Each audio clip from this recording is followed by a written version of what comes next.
আসসালামু আলাইকুম রহমতুল্লাহ। কোরআন মানব জাতির জন্য পথ নির্দেশ। কোরআনের সকল আদেশ নিষেধ শিক্ষা জেনে বুঝে মেনে আমাদের জীবন অতিবাহিত করতে হবে। কোরআন যা বলে তা আমাদের জীবনে বাস্তবায়ন করাই আমাদের মূল লক্ষ্য বা উদ্দেশ্য হতে হবে। এজন্য কোরআনের প্রতিটি শব্দ সম্পর্কে জ্ঞান অর্জন করা প্রয়োজন। তাই কোরআনের আলোকে আমরা আজ কিছু প্রশ্ন রাখব, যা হয়তো আমার আপনার সকলের বিবেকের দরজায় কড়া নাড়বে।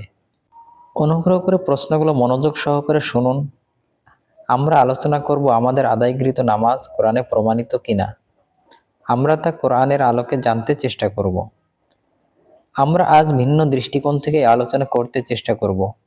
আজ আলোচনার বিষয় হলো আদায়কৃত নামাজ কোরআনে প্রমাণিত কিনা। কোরআনের সালাতের সাথে আদায়কৃত নামাজের কোনো সম্পৃক্ততা আছে কিনা তা বুঝতে চেষ্টা করব। সালাত মানে কি, সালাত কায়েম কিভাবে করতে হবে, সালাতের মূল তাৎপর্য কি, এ বিষয় নিয়ে মুসলিমদের মাঝে অনেক মতানৈক্যতা এবং আলোচনা রয়েছে। দেখুন, সালাত এবং নামাজ নিয়েও যথেষ্ট আলোচনা সৃষ্টি হয়েছে। এরই মাঝেই আমরা সালাত কেন্দ্রিক আয়াতের আলোকে দেখতে চেষ্টা করব আমাদের আদায়কৃত নামাজ কোরআন সমর্থন করে কিনা, অর্থাৎ আদায়কৃত নামাজ সালাতের অংশ কিনা। তারই সমাধানের জন্য আজকের আলোচনা। আল্লাহ সালাত কায়েম করার আদেশের সাথে সাথে কোরআনে সালাতের বিষয়ে বেশ কিছু নিয়ম এবং দিক নির্দেশনা দিয়েছেন। যেমন সালাতে পবিত্রতা অর্জন করা, পোশাক পবিত্র করা, প্রত্যেক সালাতে সুন্দর পোশাক পরিধান করা, নেশাগ্রস্ত অবস্থায় সালাতের নিকটবর্তী না হওয়া, সালাতে কসর করা, সালাত সমূহের হেফাজত করা, সালাতের স্থান নির্ধারণ করা, সালাত পূর্ণ করা, সালাত নির্দিষ্ট সময় আদায় করা, সালাতে বিনীতভাবে দাঁড়ানো, যারা সালাতে অমনোযোগী এবং তা লোক দেখানোর উদ্দেশ্যে করে তাদের জন্য রয়েছে দুর্ভোগ। সালাত কেন্দ্রিক এমন বিষয়গুলি আল্লাহ কোরআনে জানিয়েছেন। আমরা কোরআনের আলোকে এ সকল বিষয়ের প্রতি আলোকপাত করতে চেষ্টা করব ইনশাআল্লাহ। আসুন আমরা ধারাবাহিকভাবে আলোচনা করতে চেষ্টা করি। প্রথমে সালাতে পবিত্রতা অর্জন করা বিষয়ে আল্লাহ কোরআনে কি জানিয়েছেন তা আমরা জানতে চেষ্টা করি। সূরা আল মায়েদা আয়াত 6 আল্লাহ বলছেন, হে মুমিনগণ, যখন তোমরা সালাতের জন্য প্রস্তুত হবে তখন তোমরা তোমাদের মুখমণ্ডল ও হাত কোনই পর্যন্ত ধৌত করবে, আর তোমাদের মাথা মাসিহ করবে এবং পা গ্রন্থি পর্যন্ত ধৌত করবে। যদি তোমরা অপবিত্র থাকো তবে বিশেষভাবে পবিত্র হবে। তোমরা যদি পীড়িত হও বা সফরে থাকো বা তোমাদের কেউ শৌচ স্থান হতে আসে বা তোমরা স্ত্রীর সঙ্গে সঙ্গত হও এবং পানি না পাও, তবে পবিত্র মাটি দিয়ে তায়াম্মুম করবে এবং তা দিয়ে তোমাদের মুখমণ্ডল ও হাত মাসাহ করবে। আল্লাহ তোমাদেরকে কষ্ট দিতে চান না, বরং তিনি তোমাদেরকে পবিত্র করতে চান ও তোমাদের প্রতি তার অনুগ্রহ সম্পূর্ণ করতে চান, যাতে তোমরা কৃতজ্ঞতা জ্ঞাপন করো। মুমিনগণ যখনই সালাতের জন্য প্রস্তুত হবে তখন পবিত্রতা অর্জন করবে। সালাত আল্লাহর এমন এক হুকুম যা পালন করতে পবিত্রতা অর্জন করতে হয়। আমরা যদি একটু গভীরভাবে চিন্তা করি এই আয়াতে যে তায়াম্মুমের বিষয় রয়েছে সেদিকে লক্ষ্য করলে আমরা বুঝতে পারি পবিত্রতার কত গুরুত্ব। পানি না পাওয়া গেলে বা পানি ব্যবহার করার অনুপযোগী হয়ে পড়লে তখন পবিত্র মাটি দ্বারা তায়াম্মুমের মাধ্যমে পবিত্রতা অর্জন করতে বলা হয়েছে। এ আয়াত দ্বারা আমরা বুঝতে পারি সালাতে পবিত্রতার গুরুত্ব অপরিসীম। দেখুন, অসুস্থতা কিংবা সফরে থাকলেও মুমিনের যে সালাতের সঙ্গে সম্পৃক্ততা থাকে এ আয়াতের আলোকে আমরা জানতে পারলাম। এ আয়াতের আলোকে প্রশ্ন হলো, যে সালাত সুস্থ, অসুস্থ এবং সফরে থাকা সকল মুমিনের জীবনে বাস্তবায়ন করতে পবিত্রতা অর্জন করতে হয়, সেই সালাত কি? মুমিনগণ সেই সালাত কিভাবে জীবনে বাস্তবায়ন করবে? এই সালাতের করণীয় কাজ কি? এই প্রশ্নের উত্তর সহ সকল প্রশ্নের উত্তর আমরা কোরআন থেকে খুঁজব। আর যে ভাই এবং বোনেরা শুধু কোরআনের আলোকে সালাত সহ সকল হুকুম মেনে চলছেন তাদের নিকট জানার আগ্রহ প্রকাশ করছি। এরপর আসুন আমরা সূরা আন-নিসার 43 নং আয়াতে আলোকপাত করি। আল্লাহ বলছেন, হে মুমিনগণ, নেশাগ্রস্ত অবস্থায় তোমরা সালাতের নিকটবর্তী হও না যতক্ষণ না তোমরা যা বলো তা বুঝতে পারো। এই আয়াতের আলোকে গভীর একটি আলোচনা করা প্রয়োজন। সালাত কায়েম করা আল্লাহর হুকুম, প্রতিটি মুমিনের জন্য সালাত কায়েম করা ফরজ। এই আয়াতে আল্লাহ বলছেন, হে মুমিনগণ, নেশাগ্রস্ত অবস্থায় তোমরা সালাতের নিকটবর্তী হও না। আল্লাহ মুমিনদের উদ্দেশ্যে একথা কেন বললেন? মুমিনগণ কি তাহলে নেশাগ্রস্ত অবস্থায় সালাতে দাঁড়াতেন? মুমিনগণ নেশাগ্রস্ত অবস্থাতে সালাতে দাঁড়াতেন বলেই কি আল্লাহ এই নিষেধাজ্ঞা দিলেন? এখন প্রশ্ন হলো, নেশাগ্রস্ত অবস্থায় মুমিনগণ কেন সালাতে দাঁড়াতেন? নেশাগ্রস্ত অবস্থায় একজন মানুষ স্বাভাবিক আচরণ করতে পারে না, কথা বা কাজ স্বাভাবিক থাকে না। এর মাঝেও কেন তারা সালাতে দাঁড়াতেন? তাহলে কি এই সালাত নির্ধারিত সময়ে কায়েম করা বাধ্যতামূলক? এই সালাত কায়েম না করলে আল্লাহর হুকুমের অবাধ্যতা করা হয়, যা গুনাহের কারণ এবং সীমা লঙ্ঘন করার শামিল। আল্লাহ আয়াতে স্পষ্টভাবে জানিয়েছেন, নেশাগ্রস্ত অবস্থায় সালাতে নিকটবর্তী হয়েও না। তোমরা সালাতে দাঁড়িয়ে যতক্ষণ না যা বলো তা বুঝতে পারো। এখানে আল্লাহ বলছেন, তোমরা সালাতে দাঁড়িয়ে যা বলবে তা জেনে বুঝে এবং সঠিকভাবে বলবে। এর থেকে বোঝা যায় সালাতে দাঁড়িয়ে আমাদের বলতে হয়। এই আয়াতের আলোকে গুরুত্বপূর্ণ বিষয় হলো, মুমিনগণ নেশাগ্রস্ত থাকলে আর সালাতের সময় হলে তারা সালাতে উপস্থিত হয়েছে। এটা এই আয়াতের প্রেক্ষাপট তা বোঝায়। এমন অবস্থায় সালাতে শরিক হওয়া মানে সালাত অবশ্যই বাধ্যতামূলক, তা না হলে তারা সালাতে শরিক হতো না। এজন্য আল্লাহ নেশাগ্রস্ত অবস্থায় সালাতে দাঁড়াতে নিষেধ করেছেন, কারণ নেশাগ্রস্ত অবস্থায় সালাতে দাঁড়িয়ে যা বলবে তা সঠিকভাবে বুঝে বলতে পারবে না। এই কারণেই মুমিনগণ নেশাগ্রস্ত হওয়া থেকে বিরত থেকে নির্দিষ্ট সময়ে সালাত সঠিকভাবে কায়েম করবে। দেখুন, মুমিনের জন্য সালাত কত গুরুত্বপূর্ণ। অপবিত্র এবং নেশাগ্রস্ত অবস্থায় সালাতে সম্পৃক্ত হওয়া যাবে না, তার জন্য সতর্কতা অবলম্বন করতে বলা হয়েছে। আমরা যদি এ দুটি আয়াত নিয়ে একটু গভীরভাবে চিন্তা ভাবনা করি, তাহলে আমরা বুঝতে পারব সালাতবিহীন একজন মুমিন কখনো আল্লাহর আনুগত্যকারী হতে পারে না। প্রশ্ন হলো, এই সালাত কোন সালাত যা পবিত্র এবং সুস্থ মস্তিষ্ক নিয়ে পালন করতে হয়? পোশাক পবিত্র করা এবং সালাতে সুন্দর পোশাক পরিধান করা।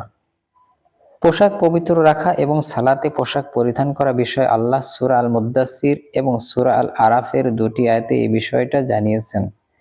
সূরা আল মুদ্দাসসির আয়াত 4 আল্লাহ বলেন, হে রাসূল, তোমার পরিচ্ছদ পবিত্র রাখো। এই আয়াতে পোশাক পবিত্র রাখতে বলা হয়েছে। তারপর সূরা আল আরাফের 31 নং আয়াতে আল্লাহ জানিয়েছেন, হে বনি আদম, প্রত্যেক সালাতের সময় তোমরা সুন্দর পরিচ্ছদ পরিধান করবে। তাহলে আমরা জানতে পারলাম প্রত্যেক সালাতে সুন্দর পোশাক পরিধান করতে হয়।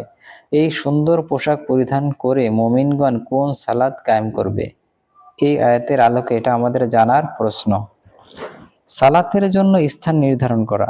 সূরা আল বাকারা আয়াত 125 আল্লাহ বলছেন, এবং সেই সময়কে স্মরণ করো যখন আমি কাবা গৃহকে মানব জাতির মিলন কেন্দ্র ও নিরাপত্তা স্থল করেছিলাম, আর বলেছিলাম, তোমরা মাকামে ইব্রাহিমকে সালাতের স্থানরূপে গ্রহণ করো, আর ইব্রাহিম ও ইসমাইলকে তাওয়াফকারী, ইতিকাফকারী, রুকু ও সিজদাকারীদের জন্য আমার গৃহকে পবিত্র রাখতে আদেশ দিয়েছিলাম। একটু খেয়াল করলেই আমরা অনেক কিছুই বুঝতে পারব।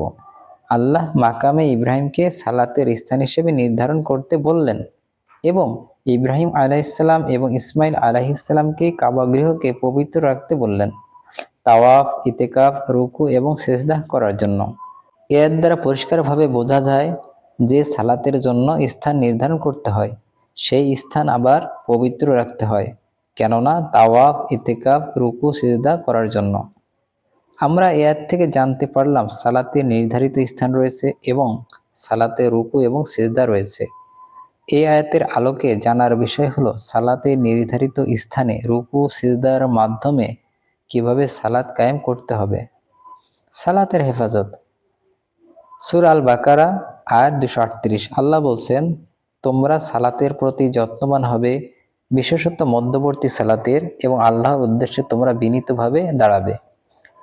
আল্লাহ এই আয়াতে সালাতের প্রতি যত্নবান হতে বলেছেন এবং বিশেষ করে মধ্যবর্তী সালাতের আর আল্লাহর উদ্দেশ্যে বিনীতভাবে দাঁড়াতে। এই আয়াতের আলোকে তিনটি বিষয় পরিলক্ষিত হয়: 1. সালাতের প্রতি যত্নশীল হওয়া, 2. মধ্যবর্তী সালাতের প্রতি যত্নশীল হওয়া, 3. আল্লাহর উদ্দেশ্যে বিনীতভাবে দাঁড়ানো। এখন প্রশ্ন হলো, সালাত সমূহ বলতে আল্লাহ কি বুঝিয়েছেন? মধ্যবর্তী সালাত কোনটি? মুমিনগণ সেই সালাত সমূহ এবং মধ্যবর্তী সালাত কায়েম কিভাবে করবে? এই আয়াতের আলোকে এটা আমাদের জানার প্রশ্ন। সালাতে কসর করা। সূরা নিসা আয়াত 101 আল্লাহ বলছেন, তোমরা যখন দেশ বিদেশে সফর করবে তখন যদি তোমাদের আশঙ্কা হয় কাফিররা তোমাদের জন্য ফিতনা সৃষ্টি করবে, তবে সালাত সংক্ষিপ্ত করলে তোমাদের কোনো দোষ নেই, নিশ্চয়ই কাফিররা তোমাদের প্রকাশ্য শত্রু। এই আয়াত দ্বারা প্রমাণিত হয় সালাত নির্দিষ্ট, তা না হলে সালাত সংক্ষিপ্ত করা কিভাবে সম্ভব? কোনো বিষয়ে যখন সংখ্যা বা পরিমাণ নির্ধারিত করা থাকে তখন তার থেকে কমানোর সুযোগ থাকে, আর কোনো বিষয় নির্দিষ্ট না থাকলে তার থেকে কম বেশি করার প্রয়োজন পড়ে না।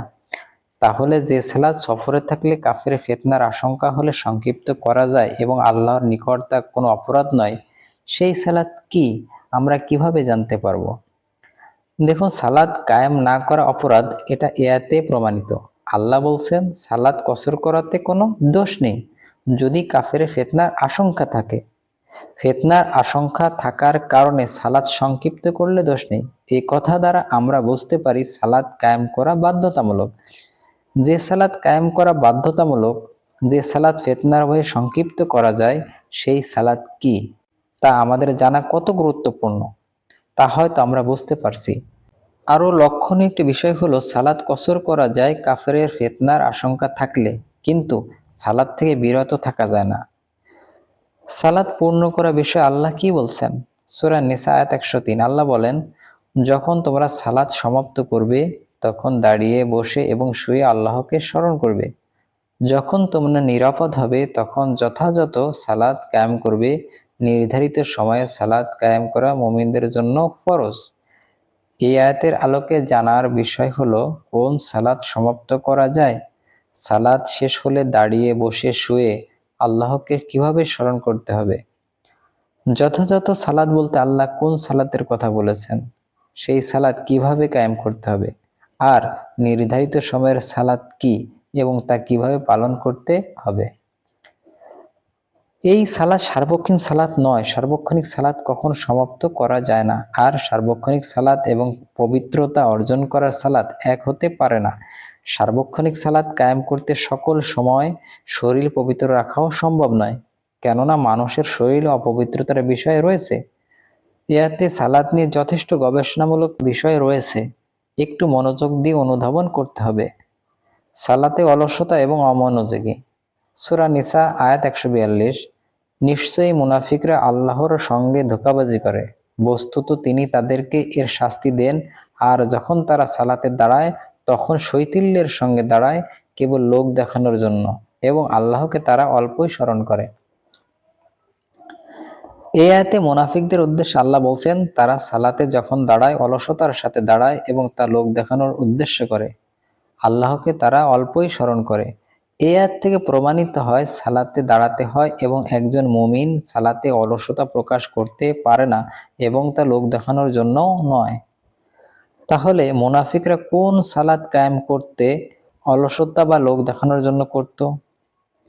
আবার আল্লাহ সূরা আল মাউনের 4 নং আয়াতে বলছেন, সুতরাং দুর্ভোগ সেই সালাত আদায়কারীদের। 5 নং আয়াতে বলছেন যারা তাদের সালাত সম্বন্ধে উদাসীন। 6 নং আয়াতে বলছেন যারা লোক দেখানোর জন্য তা করে। তাহলে যারা সালাতে অমনোযোগী, সালাত সম্পর্কে উদাসীন এবং লোক দেখানোর জন্য তা করে, তাদের জন্য দুর্ভোগ। এমন কোন সালাত আছে যা কায়েম করা যায় অমনোযোগী হয়ে? কোন সালাত সম্বন্ধে মানুষ উদাসীন থাকে এবং যদিও তারা সালাত করে তা আবার লোক দেখানোর জন্য? যারা এভাবে সালাত কায়েম করে তাদের জন্য রয়েছে দুর্ভোগ। এখন প্রশ্ন হলো, সালাতে অমনোযোগী হওয়া, সালাতে উদাসীন থাকা, তা আবার করা হয় লোক দেখানোর জন্য। এই বিষয়গুলি যে আল্লাহ জানালেন সালাত সম্পর্কে, সেই সালাত আসলে কি, যে সালাত নিয়ে মানুষ এগুলো করে থাকে এবং দুর্ভোগের অন্তর্ভুক্ত হয়? সালাতের জন্য আহ্বান করা।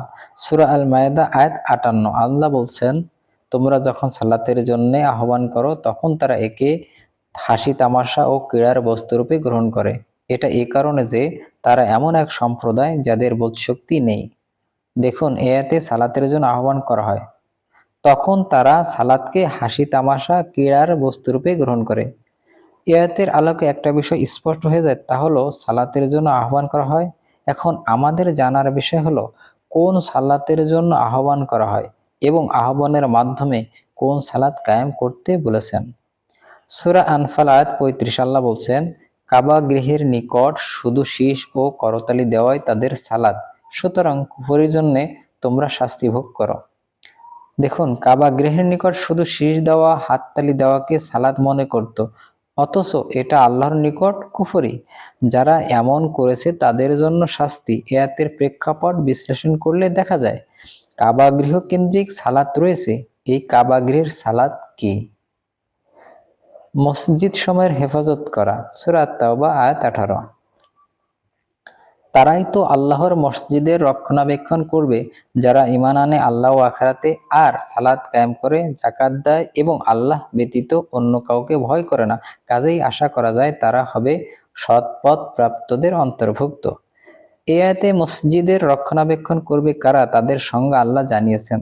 তারা হলো যারা ঈমান আনে আল্লাহ ও আখিরাতে, সালাত কায়েম করে এবং যাকাত প্রদান করে, আল্লাহ ব্যতীত কাউকে ভয় করে না, তারাই মসজিদের রক্ষণাবেক্ষণ করবে। তাহলে ঈমান, সালাত ও যাকাতের সাথে মসজিদের সম্পৃক্ততা রয়েছে। যারা সালাত কায়েম করে এবং যাকাত প্রদান করে তারা এর রক্ষণাবেক্ষণ করবে। এখন প্রশ্ন হলো, মসজিদের রক্ষণাবেক্ষণ কেন করবে? মসজিদের সাথে সালাত আদায় এবং যাকাত প্রদানকারীর সম্পর্ক কি? মসজিদের প্রয়োজন একজন মুমিনের কখন? সালাতের সময় নির্ধারণ, সূরা হুদ আয়াত 114। তুমি সালাত কায়েম করো দিবসের 2 প্রান্তভাগে ও রজনীর প্রথমাংশে। আল্লাহ সালাত কায়েম করতে বললেন দিনের 2 প্রান্তে এবং রাতের প্রথমাংশে। এখন প্রশ্ন হল, এই 3 সময়ে কোন সালাত কায়েম করতে হবে এবং তার সঠিক সময় কিভাবে নির্ধারিত করতে হবে?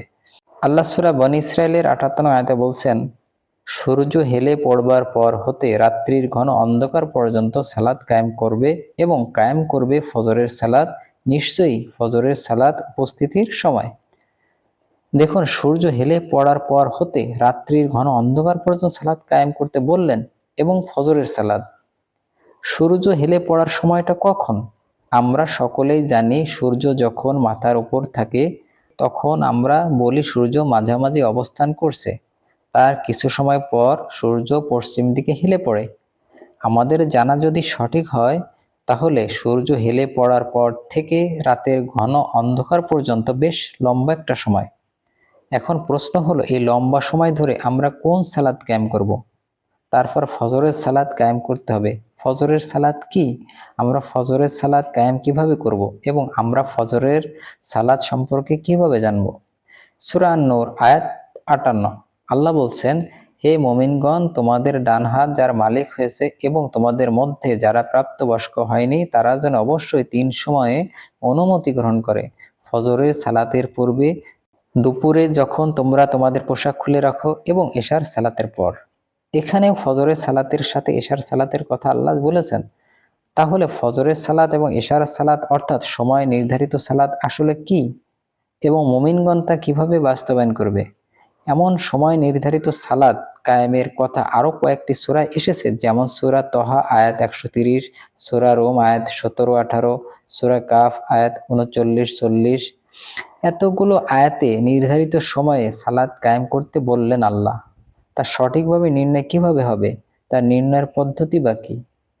সূরা জুমুয়া আয়াত 9, হে মুমিনগণ, যখন জুমার দিনে সালাতের জন্য আহ্বান করা হয় তখন তোমরা আল্লাহর স্মরণের দিকে ধাবিত হও আর বেচাকেনা বর্জন করো, এটাই তোমাদের জন্য সর্বোত্তম যদি তোমরা জানতে।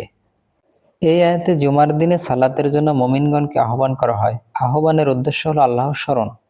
এই স্মরণ করার জন্য যে সালাত কায়েম করতে হবে সেই সালাত সম্পর্কে কিভাবে জানতে পারবো? আল্লাহর স্মরণে সালাত পালন করার জন্য বেচাকেনা বন্ধ রাখতে বলা হয়েছে। দেখুন, আল্লাহর স্মরণের জন্য যে সালাত পালন করতে হবে তার জন্য ব্যবসা বাণিজ্য বন্ধ রাখতে বলা হয়েছে। আল্লাহ ব্যবসাকে হালাল করেছেন, সেই হালাল ব্যবসা বন্ধ করে আল্লাহর স্মরণে সালাত পালন করতে হবে জুমার দিন।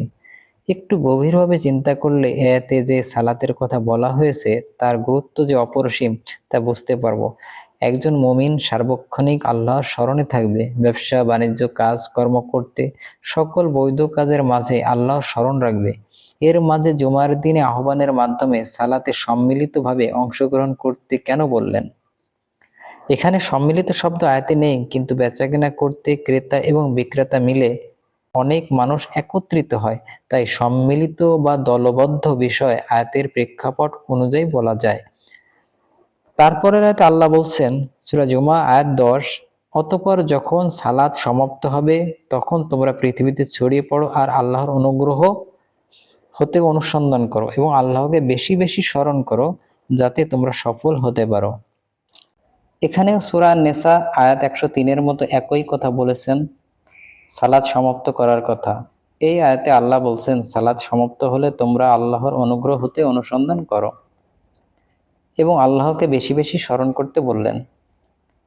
জুমার দিনে আহ্বানের মাধ্যমে আল্লাহর স্মরণে যে সালাত পালন করতে বলা হলো তা কিভাবে পালন করতে হবে? জুমার দিনে মুমিনগণকে সালাতের জন্য কে আহ্বান করবে এবং কখন আহ্বান করবে? জুমার দিন মানে জমায়েত বা একত্রিত হওয়ার দিন। তাহলে একত্রিত হওয়ার দিন কোনটি? এটা কি প্রতিদিন, না সাপ্তাহিক, না মাসিক, না বাৎসরিক? আমরা তা কিভাবে জানতে পারবো একত্রিত হওয়ার দিন কোনটি? আমরা সেই একত্রিত হওয়ার দিনে আল্লাহর স্মরণের জন্য বেচাকেনা বন্ধ করে আহ্বানের সাড়া দিয়ে কিভাবে সালাত কায়েম করব এবং সালাত সমাপ্ত হলে জমিনে ছড়িয়ে পড়ব অনুগ্রহ অনুসন্ধান করতে। সালাত কেন্দ্রিক আয়াতগুলোর মাঝে আমরা কিছু প্রশ্ন রেখেছি। এই প্রশ্নের উত্তর কি আমরা কোরআন থেকে নিতে পারবো? কোরআন থেকে প্রশ্নের উত্তর জানা খুবই জরুরি এবং গুরুত্বপূর্ণ। এই প্রশ্নের উত্তর কোরআন থেকে পেলে সালাত কেন্দ্রিক অসংখ্য মতানৈক্যতা দূর হয়ে যেত বলে আমাদের ধারণা। এই প্রশ্নগুলোর সঠিক জবাব উপস্থাপন হলে আমরা সালাত কায়েম করার বিষয়ে একটা নির্ভুল একটা সমাধান পাব, যার আলোকে সালাতের উপর আমরা অটল থাকতে পারব। আমাদের আলোচনার মূল উদ্দেশ্য ছিল আমাদের আদায়কৃত নামাজ কোরআন সমর্থন করে কিনা, বা আমাদের আদায়কৃত নামাজ কোরআনের সালাত কিনা। যতগুলো আয়াতের আলোকে আমরা আলোচনা করলাম এর মাঝে আমাদের আদায়কৃত নামাজের সাথে বেশ কিছু বিষয়ের সাদৃশ্যতা বা মিল রয়েছে। 1. সালাতের জন্য পবিত্রতা অর্জন করা, সূরা মায়েদা আয়াত 6, যা আমরা সালাতের আগে করে থাকি। 2. সুস্থ মস্তিষ্ক নিয়ে সালাত কায়েম করা, সূরা নেসা আয়াত 43, অর্থাৎ মানসিক ভারসাম্যহীন মানুষ সালাতে অংশগ্রহণ করে না। 3. সালাতের জন্য স্থান নির্ধারণ করা, সূরা বাকারা আয়াত 125, আমরা মসজিদে এবং নিজের ঘরে নামাজ আদায় করে থাকি। 4. পোশাক পবিত্র রাখা, সূরা মুদ্দাসির আয়াত 4, আমরা নামাজের জন্য পবিত্র পোশাক পরিধান করে থাকি। 5. সালাতে সুন্দর পোশাক পরিধান করা, সূরা আল আরাফ আয়াত 31, আমরা বিশেষ করে জুমার সালাতে সব থেকে ভালো পোশাক পরিধান করতে চেষ্টা করি। 6. সালাতের জন্য আহ্বান করা, সূরা আল মায়েদা আয়াত 58 এবং সূরা আল জুমুয়া আয়াত 9, আমরা নামাজের জন্য আজান দিয়ে থাকি। 7. সালাতের সময় নির্ধারণ করা, সূরা বনী ইসরাইল আয়াত 78, সূরা হুদ আয়াত 114, সূরা আন-নূর আয়াত 58, সূরা আল বাকারা আয়াত 238, সূরা নিসা আয়াত 103, সূরা তহা আয়াত 130, সূরা রুম আয়াত 17-18 এবং সূরা কাফ আয়াত 39-40। আমরা নির্ধারিত সময় নামাজ আদায় করি, যথারীতি ফজর, জোহর, আসর, মাগরিব এবং এশা, এই 5 ওয়াক্ত নামাজ আদায় করা হয়।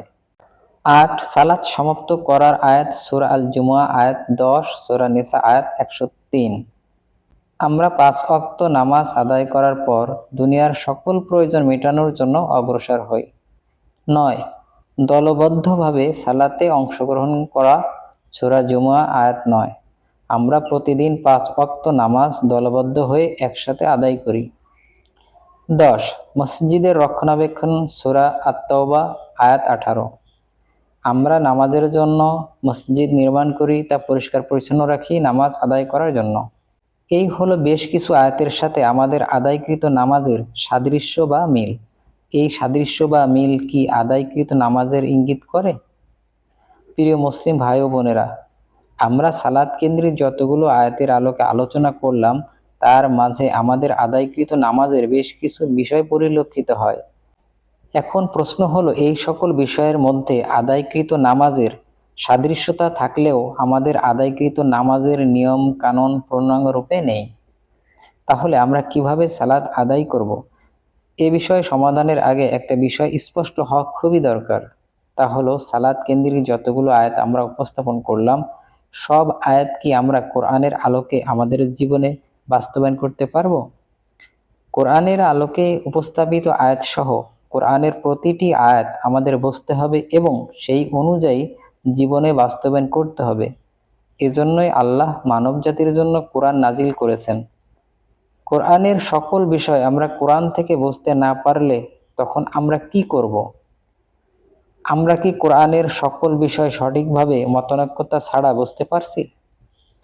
যে ভাই ও বোনেরা শুধু কোরআনের অনুসরণ করে কোরআন মানছেন, তাদের মাঝেও অনেক বিষয়ে মতানৈক্যতা রয়েছে। এর সমাধান কোথায়? আমরা যে কোরআন থেকে সকল কিছু বুঝে একমত পোষণ করতে পারছি, বিষয়টা এমন নয়। উদাহরণস্বরূপ বলা যায়, কোরআনের আলোকে সালাত শব্দের অনুবাদ করতে অনেকগুলো মত প্রকাশিত হয়েছে।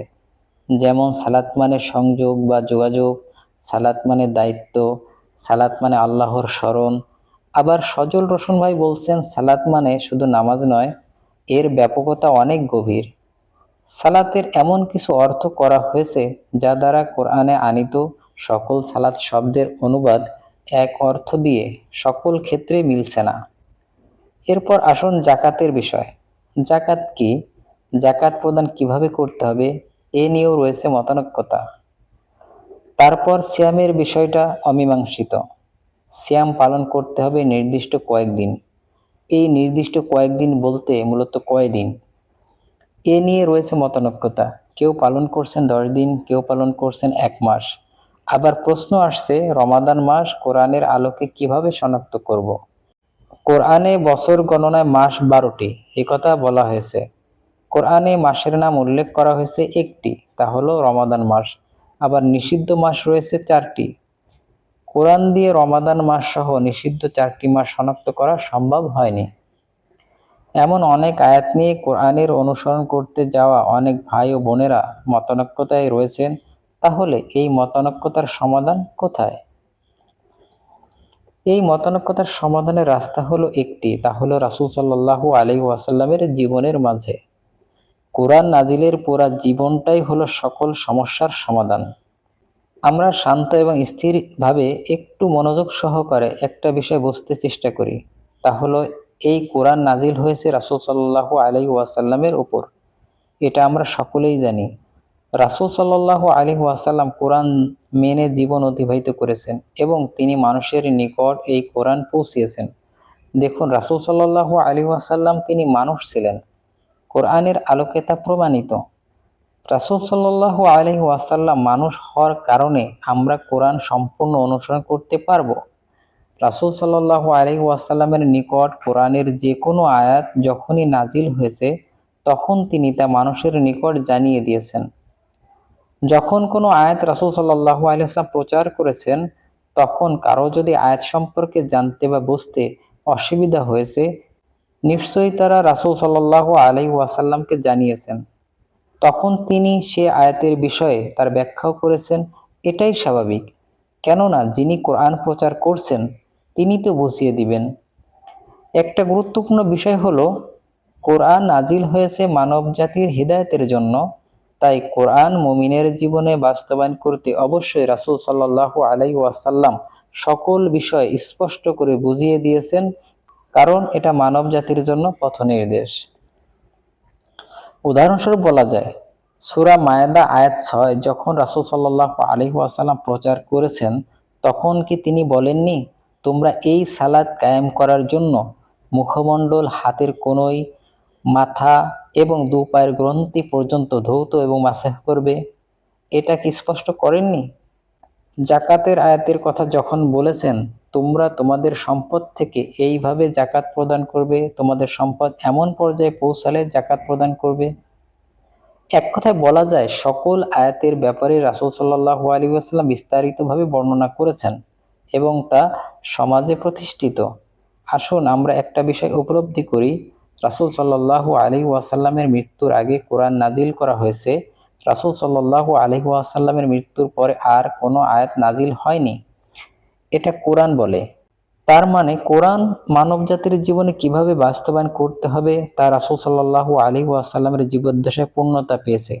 তাহলে মতানৈক্যতা সৃষ্টি হওয়ার কোনো সম্ভাবনাই তো থাকে না। হিসাব খুবই সহজ। রাসূল সাল্লাল্লাহু আলাইহি ওয়াসাল্লাম থেকে আজ পর্যন্ত আরব বিশ্বসহ পৃথিবী কখনো মানব শূন্য হয়েছে বলে জানা যায়নি। রাসূল সাল্লাল্লাহু আলাইহি ওয়াসাল্লাম কোরআনের বাস্তবায়ন কিভাবে করেছেন তা মানুষের মাধ্যমে ধারাবাহিকভাবে আজ পর্যন্ত পৌঁছিয়েছে এবং কিয়ামত পর্যন্ত পৌঁছাবে, যদি না পৃথিবী কখনো মানব শূন্য না হয়। আমরা বিশ্বাস করি রাসূল সাল্লাল্লাহু আলাইহি ওয়াসাল্লাম আল্লাহর সকল হুকুম পালন করে দেখিয়েছেন, বুঝিয়েছেন এবং তা দৃশ্যমান করেছেন। সালাতের হুকুম বাস্তবায়ন কিভাবে করতে হবে, সালাত কিভাবে কায়েম করতে হবে, জাকাত কি তা কিভাবে প্রদান করতে হবে, এমন সকল বিষয় রাসূল সাল্লাল্লাহু আলাইহি ওয়াসাল্লাম মানুষকে জানিয়েছেন এবং তা সমাজে প্রতিষ্ঠিত করেছেন। রাসূল সাল্লাল্লাহু আলাইহি ওয়াসাল্লাম কোরআনের পূর্ণাঙ্গ বাস্তবায়ন করেছেন এবং তা আমরা মানুষের মাধ্যমে ধারাবাহিকভাবে পেয়েছি। এখানে সন্দেহ থাকার কোনো সুযোগ নেই। তাই আল্লাহর হুকুম মানার জন্য লিপিবদ্ধ করা হাদিস গ্রন্থের কোনো প্রয়োজনও হতো না, যদি না শয়তান আমাদের প্রকাশ্য শত্রু না হতো আর মানুষের স্মৃতিশক্তি দুর্বল না হতো। মানুষ যদি একবার জানার পর আর কখনো ভুলে না যেত এবং শয়তানের ধোঁকায় পড়ে কুপ্রবৃত্তির অনুসরণ না করত এবং মানুষ শয়তানের ধোঁকায় পড়ে সত্য মিথ্যা সংমিশ্রণ করে ফেলার মতো কোনো বিষয় না থাকতো, তাহলে হয়তো কোনো বিষয় লিপিবদ্ধ করে রাখতে হতো না। এবার আসুন হাদিস সংকলনের বিষয় নিয়ে কিছু কথা বলি। তবে এটা কোনো দলিল নয়, এটা একান্তই আমাদের ধারণা থেকে বলা কথা। এটা কেউ দলিল হিসাবে নেবেন না। আমাদের আলোচনার উপরে ভিত্তি করে একটা প্রশ্ন আসবে, তা হলো হাদিস সংকলনের প্রয়োজনীয়তা কেন হলো? মানুষের মাধ্যমে যখন সকল হুকুম বাস্তবায়নের প্রক্রিয়া গতানুগতিকভাবে চলে আসছে, তাহলে হাদিস অর্থাৎ আল্লাহর হুকুম পালনের পদ্ধতি কেন লিপিবদ্ধ করতে হলো? আমরা কোরআনের আলোকে জেনেছি আল্লাহ বলছেন, শয়তান তোমাদের প্রকাশ্য শত্রু। শয়তান আমাদের কখনো সঠিক পথ অবলম্বন করতে দেবে না, এটাই চরম সত্য। আল্লাহর হুকুম পালনে যখন মুমিনগণ রাসূল সাল্লাল্লাহু আলাইহি ওয়াসাল্লামের দেখানো পথের বাহিরে চলতে শুরু করেছিল বা করার প্রবণতা তৈরি হওয়ার আশঙ্কা হয়েছিল শয়তান কর্তৃক প্রভাবিত হয়ে, তখন হয়তো জ্ঞানী মুমিনগণ আল্লাহর হুকুম পালনের জন্য নিয়মকানুন পদ্ধতিগুলো সংকলন করেছেন, মানুষ যেন কখনো শয়তানের ধোঁকায় পড়ে বিপদগামী না হয় এবং শয়তান কখনো যেন সঠিকের মাঝে ভুল প্রবেশ করিয়ে আল্লাহর হুকুম পালনে বাধা সৃষ্টি করতে না পারে। এজন্য হয়তো হাদিস সংকলন করতে হয়েছে। হাদিস সংকলন বিষয়ে যে তথ্য আমরা শুনে থাকি তা হলো রাসূল সাল্লাল্লাহু আলাইহি ওয়াসাল্লামের মৃত্যুর ২৫০ বছর পর থেকে সংকলন শুরু হয়েছে। হয়তো ২৫০ বছর পর্যন্ত কেউ সংকলন করেছেন কিন্তু অপ্রকাশিত বা সংকলনের প্রয়োজন মনে করেননি বা করার মতো বিষয় উপস্থাপিত হয়নি, এমন নানান সমীকরণ হওয়ার সম্ভাবনা থাকতে পারে। অথবা এমন কোনো বিষয় রাসূল সাল্লাল্লাহু আলাইহি ওয়াসাল্লামের মৃত্যুর ২৫০ বছর পর ঘটেছে যার ফলশ্রুতিতে হাদিস সংকলন করার প্রয়োজনীয়তা অনুভব করেছেন, যেটা আজকের জীবনে আমাদের জন্য অতীব জরুরি। ১৪০০ বছর পরে আজ আমরা কোরআন বুঝতে গিয়ে অসংখ্য মতানৈক্যতা সৃষ্টি করছি। তার সমাধানের জন্য হাদিসের প্রয়োজনীয়তা আমরা অনুভব করছি। হাদিসের উপস্থিতি অনিবার্য বলে মনে হচ্ছে, এটা আমাদের মন গড়া কোনো কথা নয়।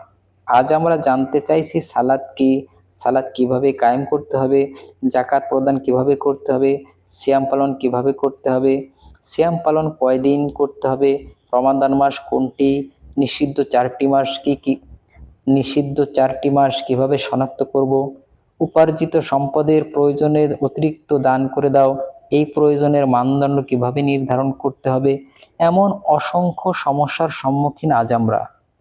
এমন বিষয় হয়তো নবীর মৃত্যুর ২৫০ বছরের মধ্যে দেখা দিয়েছিল, তাই হাদিসের সংকলন করার চিন্তা করা হয়েছে।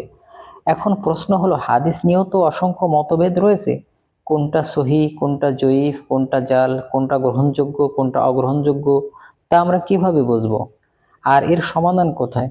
দেখুন, কোরআন হলো জীবন বিধান আর কোরআন হলো মূল নীতি। কোরআনই বলে দিবে এ হাদিস গ্রহণযোগ্য, এ হাদিস গ্রহণ করে কোরআনের সঠিক অনুসরণ করো। তাই কোরআনের বিধান মানব জাতির জীবনে বাস্তবায়নের জন্য যেখানে হাদিসের প্রয়োজন আমরা সেখানে হাদিস গ্রহণ করব, আর এই হাদিস গ্রহণ করতে হবে কোরআনের মানদণ্ডে। হাদিস গ্রহণ করব কোরআন মানার জন্য। কোরআন যেখানে হাদিস মানতে বলে, প্রয়োজন হয়, সেখানে মানব। মূল কথা হলো আমরা কোরআন দিয়েই কোরআন বুঝতে চেষ্টা করব। তারপর কখনো যদি কোনো আয়াত নিয়ে আমাদের বুঝতে অসুবিধা হয় বা জীবনে বাস্তবায়ন করতে কোনো মতপার্থক্য দেখা দেয়, তাহলে আয়াতের সমর্থক হাদিস আমরা গ্রহণ করব। এটাই আমাদের মূলনীতি হওয়া দরকার। হাদিস গ্রহণ করা কখনো কোরআনের বিরুদ্ধাচরণ হতে পারে এ কথা আমাদের আকল বলে না। সমস্যার সমাধান তো থাকবেই, এটাই চিরন্তন সত্য। প্রিয় ভাই ও বোনেরা, আমাদের কথা কোনো দলিল নয়। কোরআন ছাড়া যা বলেছি সবই চিন্তাপ্রসূত যুক্তি নির্ভর। তার কারণ সত্য এবং সঠিক জানা। আমাদের কোরআনের অনুসরণের উদ্দেশ্য হলো কোরআন বোঝা। আমরা বিধান জানতে চেষ্টা করছি আমাদের আকল খাটিয়ে কোরআনের আলোকে। আমাদের সকল আলোচনার মূল উদ্দেশ্য হলো নিজের মতো প্রশ্ন করা এবং সকল বিষয়ে কোরআনের আলোয় আলোকিত জ্ঞানী মানুষের নিকট থেকে সমাধান খুঁজে পাওয়া।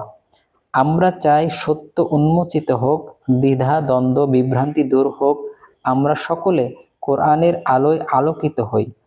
আমাদের সকল বক্তব্য একান্তই আমাদের নিজের ভাবনা থেকে। আমরা চাই সকলে যেন তাদের আকল খাটিয়ে প্রশ্ন করে এবং যাচাইয়ের মাধ্যমে সঠিকটা জেনে জীবন চলার পথে কোরআনের বাস্তবায়ন করতে পারে। আমাদের এই আলোচনার মাঝে যদি কোনো অসঙ্গতি বা অযৌক্তিক বক্তব্য থাকে তাহলে ক্ষমা সুন্দর দৃষ্টিতে দেখবেন এবং সঠিকটা মন্তব্যের মাধ্যমে সংশোধন করবেন, কারণ শ্রোতারা যেন কোনো ভুল তথ্য গ্রহণ না করে। প্রিয় ভাই ও বোনেরা, কোরআন অনুসরণ করা আমাদের সকল মুসলিমের একমাত্র লক্ষ্য। হই আমি শুধু কোরআনের অনুসারী বা কোরআন ও হাদিসের অনুসারী। উভয় চিন্তাধারার মানুষের একই লক্ষ্য, একই উদ্দেশ্য। তা হলো প্রত্যেকের জীবনে আল কোরআন বাস্তবায়ন করা। কোরআন হলো মানব জাতির জন্য হিদায়াত বা পথ নির্দেশ। আল্লাহ আমাদের সকলকে কোরআনের আলোয় আলোকিত করুন।